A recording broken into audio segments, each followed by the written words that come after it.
Hi! I'm Viviana Prado-Núñez, and I'm extremely happy to be able to share a little bit about my writing journey and my book, The Art of White Roses. I was born in Puerto Rico, grew up in Maryland, currently am at school at Columbia University in New York. I am a writer. I do lots of genres. I do fiction, I do poetry, I do playwriting. I also do a lot of theater, so I act a lot.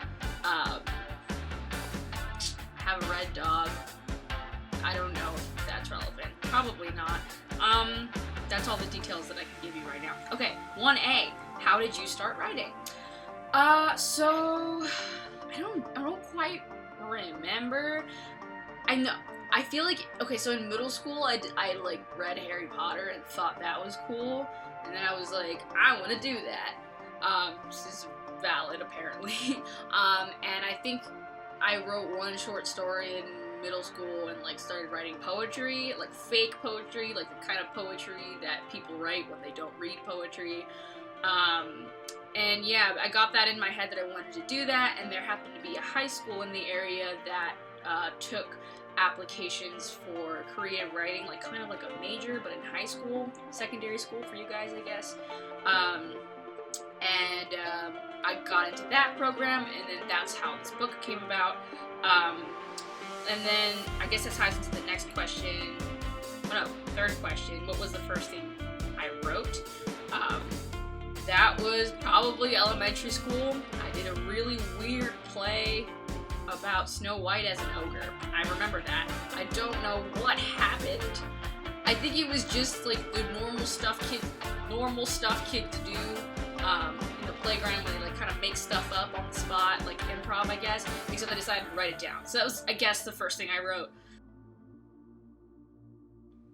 I guess I think it's something that in middle school I arbitrarily chose. I didn't really think about it that much, and then because my high school program was so intense and I was kind of like tossed into that, I ended up being a writer.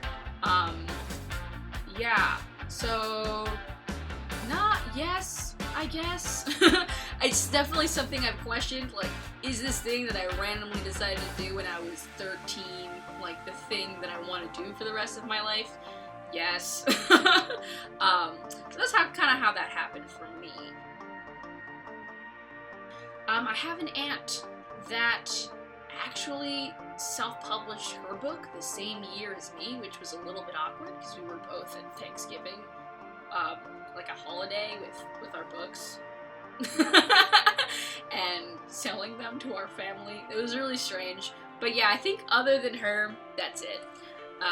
My parents are lawyers, so I guess they write a lot, but not creatively. Right, so because I live in the US, at the time in which I was writing my book, it was actually illegal to go to Cuba. Well, you could go to Cuba if you went through Mexico or Canada, but because my mom's a lawyer, if she were to have been caught, her license would have been revoked, so we couldn't do that. So no, I had not been to Cuba when I wrote and finished the book. Most of those descriptions are Puerto Rico, actually. Puerto Rico, and then I looked at old photographs of Cuba and just, like, meshed it together. I feel like it's just, like, a Caribbean thing. Like, visually, things are very almost the same. Like, parts of Trinidad can be Puerto Rico, for example. Old San Juan and Old Havana, very similar. Well, not that similar. Now, I went after this book was finished, and I was like, oh, I got some things wrong. Like, Old San Juan's kind of tiny and cramped and room closety, and then Old Havana's like very like spread out. Just like you can breathe there. It's huge. It's huge. Old Havana's huge. Yeah, and I think part of the broom closet feel, I did actually, one of the descriptions, like the really big, expansive description of Old Havana, I think it's the shoe shop chapter, is actually a description of a photograph in Oriente, which is where the family ends up at the end of the book where they're going. Oh, I should not have said that. Yeah, it's actually a description of a different part of Cuba that, like, was supposed to be part of the book, and then I cut it. So that's why things are not that accurate. That was a very long response. I'm actually not 1,000% sure how old my grandmother was. I'd say she was like in her 20s, because at the point in which the Cuban Revolution happened, which is 1959, she was already married, and her husband sent her to Spain first, and then they ended up in Miami. I like the actual story of what happens in the book is not, like, I don't think any of it is really hers. The only thing that is that I took from her is that in Catholic school in Cuba, she used to, like, for penance, they would make them kneel on rice grains, which is just a fantastic detail, and I had to put that in. So yeah, that's the only thing, like, of hers, mostly because my mom was weird about talking about it. Like, when I first wanted to write this book, and it was my grandmother's story, like, I would keep asking her things, and she wouldn't give me answers because she didn't know either. So yeah, it was more like essence, and I, like, translated that into a story. Most of the details are newspapers. I found this really great website that has newspaper clippings of, like, every week, like, during the Cuban Revolution, like 56 to 59. So I, like, picked a couple months span in 1957, which is when the book is set, and I would check to see if anything major had occurred, which was the attack on the presidential palace was not supposed to be in this book. But then it lined up, so I had to include it. Yeah, and then, the attack on the Hotel Nacional is real. They never caught who did it, I think. It was, like, a really tiny article. But the details of the shrapnel on the palm trees, like, that's real, and the fact that no one was injured, except I put someone there to be almost injured. So yeah, lots of, like, and then also, like, I read a lot of things about, like, weapons caches. Like, I basically just absorbed all this information and then, like, made it into a plot. That's kind of how I did that. Right, so because I started thinking about this when I was, like, 14, I made her 13 because I had just been 13.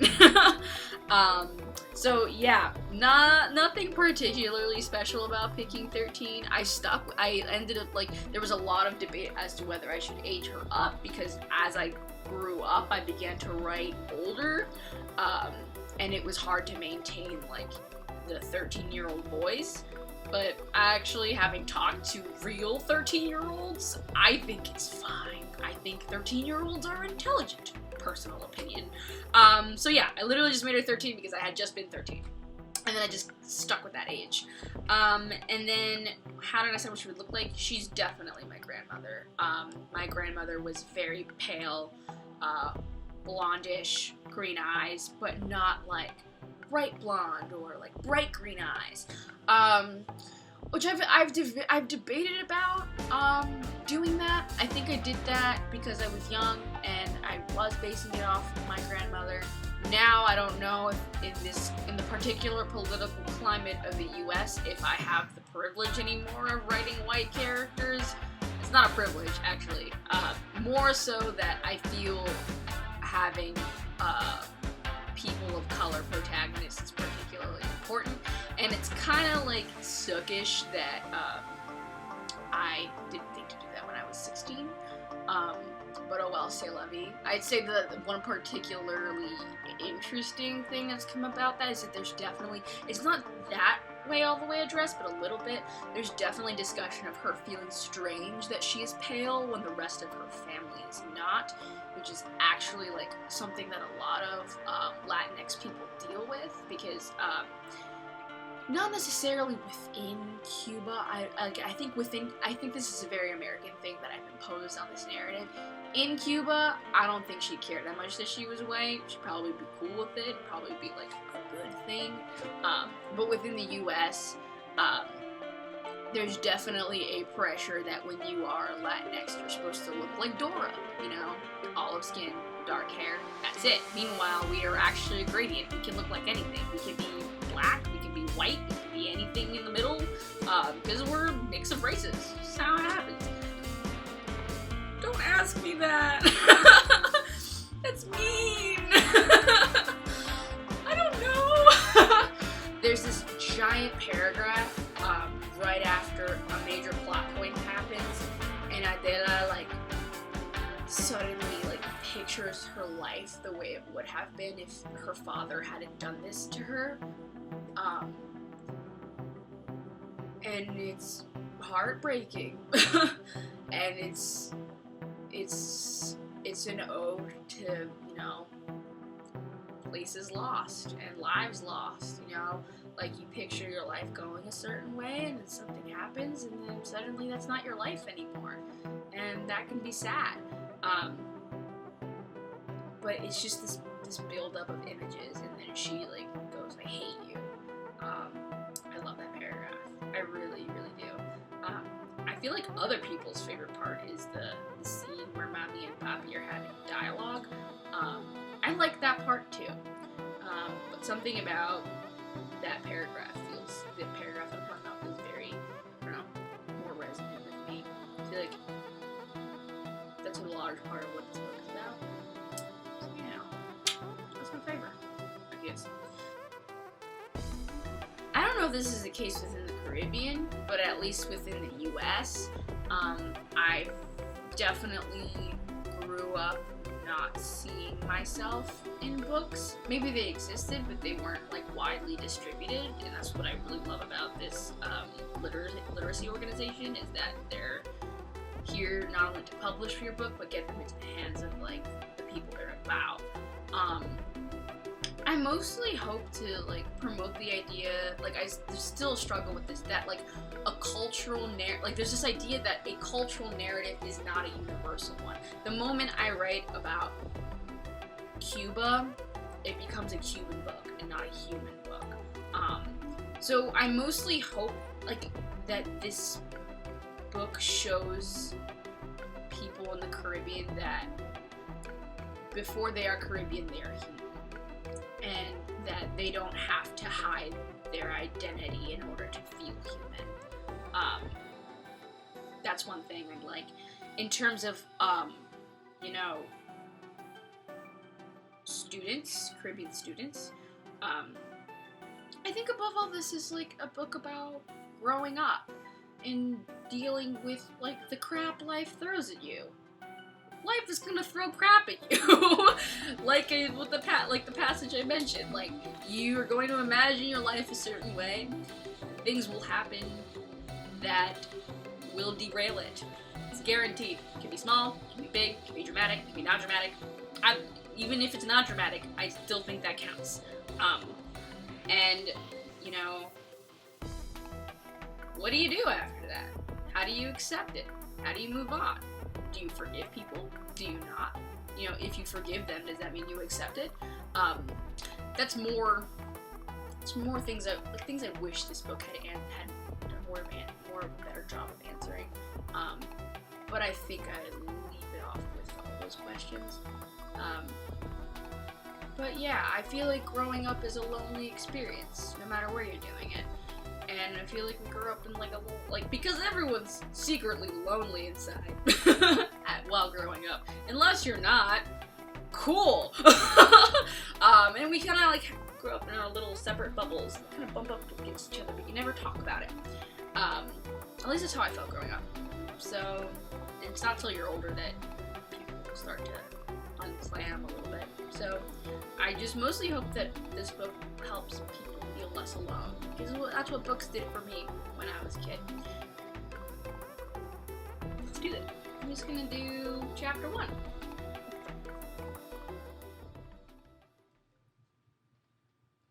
One. Miguel in the Hotel Nacional. The air must have been quiet, light and fresh the way it never was in the daytime. No gunshots that night. the clouds blocking the sky like a screen door. In the hotel, a few curtains were open and laughter dribbled out as people held drinks in the windows. They were oblivious. The men in the casino wore tuxedos and the women wore glittery gold dresses that gleamed in the rawness of the light. The others watched television in hotel rooms, and their children took baths in rooms lined with tile. Outside, the red roofs were dim in the dark, and the trees were twisted as if loving each other. There were cement walkways between them, and, though it didn't seem that way, the grass was green and alive. On one of the walkways was Miguel. It was the end of his shift, and out he came by the staff entrance as the luminescence of the pool shone up to the palm trees. I'd seen pools before in the rich parts of town like Miramar, but this one I pictured special. A hole in the ground 5 cars wide filled with deep turquoise water. I imagined Miguel with his backpack slung over his shoulder, his good black shoes tied and dangling around his neck as he cut across the courtyard. His feet squelched in the mud, and he was having trouble walking. Then, from behind the brick wall, a harsh glow. Headlights, tires screeching, a small black shadow against the gloom lobbed quickly. It landed in the squelch and boom. His ears. He must have hurt so much. The air probably sucked from his lungs, his head pining for oxygen, his vision shaking. I could imagine the slowness of it. Him raising his head, the mud warm and gooey on his cheek, and suddenly, all of it going backwards. Rolling, my cousin Miguel rolling, the mud on his elbows like playing baseball in the rain, but slow. So slow you could see the bits of hotel grass getting mushed beneath his fingernails. When he got up, his whole body buzzing with the pounding, the shrapnel must have been scattered all around. A piece in his backpack. The trunk and leaves of a palm tree so decimated he felt like crying. And he did cry. I'm sure of it, though he would always deny it. Right then and there, he cried like a kid. And I knew, because I saw the tracks on his cheeks when he came back, tracing through the mud. So that's the end of this video. I'm so sad I can't be there in person. I really want to be. I like seeing people's faces as I talk. This is really strange for me. However, if you want to ask me questions, which I love, please ask me questions. I am on Twitter. I am on Facebook. I'm not on Instagram because I'm an old woman. But my Twitter handle is @V_Prado-Núñez. It's backwards. Yeah, please tweet me on Facebook @The Art of White Roses. I don't know how you ask public questions on a Facebook page.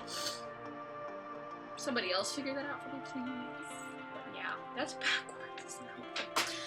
This was lovely. Thank you for having me digitally. I hope you enjoy the book. Yeah.